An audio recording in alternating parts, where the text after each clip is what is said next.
It's Wednesday, June 18th. In the headlines, public sector wage negotiations hit a snag, and Tourism Minister Edmund Bartlett announces overhaul of 70-year-old Tourist Board Act.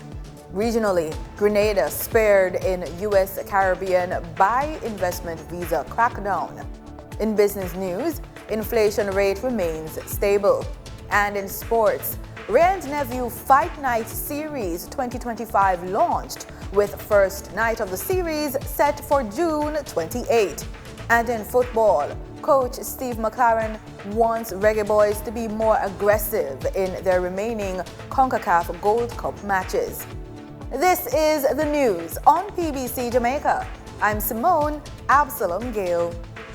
For the full newscast, head over to our YouTube and Facebook pages.